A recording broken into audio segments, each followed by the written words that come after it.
ಧರ್ಮಸ್ಥಳದ ವಿಚಾರಕ್ಕೆ ಬರೋಣ. ಧರ್ಮಸ್ಥಳಕ್ಕೆ ದಿನಕ್ಕೊಂದು ಪಾಯಿಂಟು, ದಿನಕ್ಕೊಂದು ಹೂತಾಕಿರುವಂಥ ಸ್ಥಳವನ್ನು ಶೋಧನೆ ಮಾಡೋದು, ದಿನಕ್ಕೊಂದು JCB ಕೆಲಸ ಸಾಕಷ್ಟು ನಡೀತಾ ಇದೆ. ಮೊದಲಿಗೆ 13 ಪಾಯಿಂಟ್ಗಳನ್ನು ಗುರುತಿಸಲಾಗಿತ್ತು. ಈಗ 15 ಪಾಯಿಂಟ್ಗಳಿಗೆ ಬಂದಿದೆ. ನಾಳೆ 16ಕ್ಕೂ ಕೂಡ ಹೋಗ್ಬೋದೇನೋ. ಈಗ 15ನೇ ಪಾಯಿಂಟಲ್ಲಿ ಶೋಧ ಕಾರ್ಯಾಚರಣೆ ಮಾಡಲಾಯಿತು. ಅಲ್ಲೂ ಕೂಡ ಈಗ ಯಾವುದೇ ರೀತಿಯಾದಂಥ ಅಸ್ಥಿಪಂಜರ ಸಿಕ್ಕಿಲ್ಲ ಅನ್ನುವಂಥ ಮಾಹಿತಿ ಲಭ್ಯವಾಗ್ತಾ ಇದೆ. ಇದರ ಜೊತೆಗೆ ಇದೇ ವಿಚಾರಕ್ಕಾಗಿ ವಿರೋಧ ಪಕ್ಷ BJP ಕೂಡ ನೇರವಾಗಿ ಸರ್ಕಾರದ ವಿರುದ್ಧ ಹರಿಯಾಯ್ತಾ ಇದೆ. ಈ ಥರ ಎಲ್ಲ ಕಡೆಗೂ ಕೂಡ ಶೋಧ ಕಾರ್ಯಾಚರಣೆ ಮಾಡ್ತಾ ಇದ್ರೆ ನಾಳೆ ಊರನ್ನೇ ಅಗಿಬೇಕಾಗತ್ತೆ ಅನ್ನುವಂಥದ್ದು BJPಯ ವಾದ. ಹಾಗಾದರೆ ಧರ್ಮಸ್ಥಳದಲ್ಲಿ ಇವತ್ತಿನ ವಿಚಾರಣೆ ಏನಾಯಿತು ನೋಡೋಣ ಬನ್ನಿ.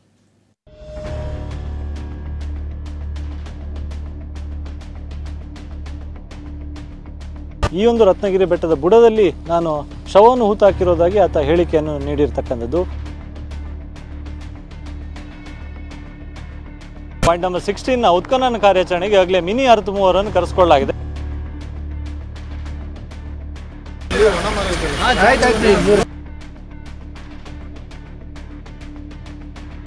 ಧರ್ಮಸ್ಥಳದಲ್ಲಿ ಶವ ಹೂತಿದ್ದೇನೆ ಎಂಬ ದೂರುದಾರನ ಕೇಸ್ ದಿನದಿಂದ ದಿನಕ್ಕೆ ಕುತೂಹಲ ಪಡೆದುಕೊಳ್ಳುತ್ತಿದೆ.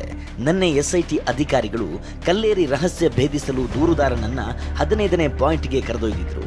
ಆದರೆ ಜಾಗ ಗುರುತಿಸುವಲ್ಲಿ ದೂರುದಾರ ಕನ್ಫ್ಯೂಸ್ ಆಗಿದ್ದು, ನಾನು ಈ ಹಿಂದೆ ಶವ ಹೂತಿದ್ದೆ, ಆದರೆ ಈಗ ಗೊತ್ತಾಗ್ತಿಲ್ಲ ಎಂದಿದ್ದಾನೆ. ಕೊನೆಗೆ SIT ಅಧಿಕಾರಿಗಳು ಪಾಯಿಂಟ್ 15ರ ಸುತ್ತಮುತ್ತಲಿನ 4 ಸ್ಥಳಗಳಲ್ಲಿ ತಲಾಶ್ ಮಾಡಿದ್ದಾರೆ. ಆದರೆ ಶೋಧ ಕಾರ್ಯದ ವೇಳೆ ಯಾವುದೇ ಅಸ್ಥಿಪಂಜರ ಪತ್ತೆಯಾಗಿಲ್ಲ.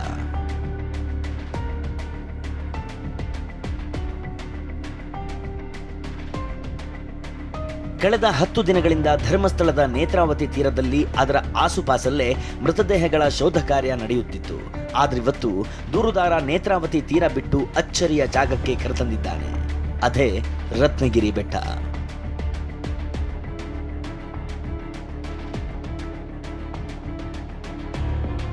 ದೂರುದಾರನ ಮಾಹಿತಿಯಂತೆ SIT ರತ್ನಗಿರಿ ತಪ್ಪಲಿನಲ್ಲಿರೋ ಬಾಹುಬಲಿ ಬೆಟ್ಟಕ್ಕೆ ಬಂದಿದೆ.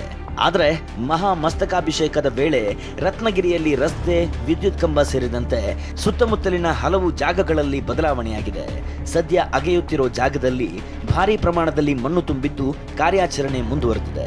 ಮಾಸ್ಕ್ ಮ್ಯಾನ್ 16ನೇ ಪಾಯಿಂಟ್ ಬಳಿ ಮತ್ತೊಂದು ಜಾಗ ಗುರುತಿಸಿದ್ದು, ಸುಮಾರು 15 ಅಡಿ ದೂರದಲ್ಲಿ ಕಾರ್ಮಿಕರು ಗಿಡಗಂಟೆ ತೆರವು ಮಾಡಿ ಕಾರ್ಯಾಚರಣೆಗೆ ಮುಂದಾಗಿದ್ದಾರೆ.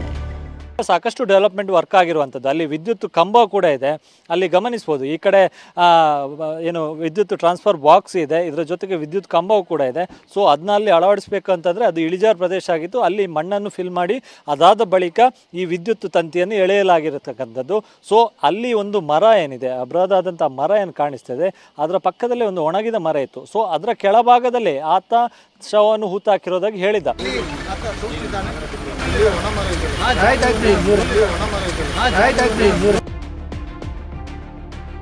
ಧರ್ಮಸ್ಥಳ ಘರ್ಷಣೆ ನಂತರ ದೂರುದಾರ SIT ಬಳಿ ಭದ್ರತೆ ನೀಡುವಂತೆ ಕೇಳಿದ್ದ. ಇದೀಗ ದೂರುದಾರನ ಕಾರಿಗೆ ಪೊಲೀಸರಿಂದ ಎಸ್ಕಾರ್ಟ್ ವ್ಯವಸ್ಥೆ ಮಾಡಲಾಗಿದ್ದು, ಆತನ ಬೇಡಿಕೆಯಂತೆ ಹೆಚ್ಚುವರಿ ಭದ್ರತೆ ನೀಡಲಾಗಿದೆ.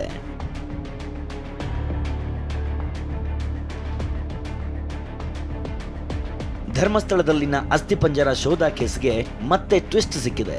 ಮಾಸ್ಕ್ ಮ್ಯಾನ್ ಶವಗಳನ್ನು ಹೂತಿದ್ದು ನೋಡಿದ್ದಾಗಿ ಇಬ್ಬರು SIT ಕಚೇರಿಗೆ ದೂರು ನೀಡಿದ್ದಾರೆ. ದೂರಿನಲ್ಲಿ ಮುಸುಕುದಾರಿ ದೂರುದಾರನನ್ನ ನಾವಿಬ್ರು ಗುರುತಿಸಿದ್ದೇವೆ, ಆತ ರಹಸ್ಯವಾಗಿ ಜನರಿಗೆ ಕಾಣದಂತೆ ಹೆಣ ಕೊಂಡೊಯ್ದು ಧರ್ಮಸ್ಥಳದ ವಿವಿಧೆಡೆ ಹೂತು ಹಾಕಿದ್ದನ್ನ ನೋಡಿದ್ದೇವೆ ಅಂತ ಉಲ್ಲೇಖಿಸಿದ್ದಾರೆ. ಇದೀಗ ಇಬ್ಬರು SITಯಿಂದ ಹಿಂಬರಹ ಸ್ವೀಕರಿಸಿ ಧರ್ಮಸ್ಥಳ ಠಾಣೆಗೂ ಅಧಿಕೃತ ದೂರು ನೀಡಿದ್ದಾರೆ.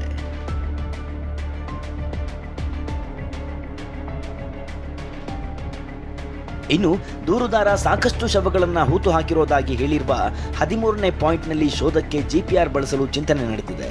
GPR ಯಂತ್ರ ತರಿಸಿಕೊಳ್ಳುವ ಬಗ್ಗೆ ಗೃಹ ಸಚಿವ ಪರಮೇಶ್ವರ್ ಜೊತೆ SIT ಪ್ರಣಬ್ ಮೊಹಂತಿ ಚರ್ಚೆ ನಡೆಸಿದ್ದು, ಯಂತ್ರ ಬಂದ ಕೂಡಲೇ ಶೋಧ ಕಾರ್ಯ ಆರಂಭವಾಗಲಿದೆ. ಅಶೋಕ್, TV9 ಮಂಗಳೂರು.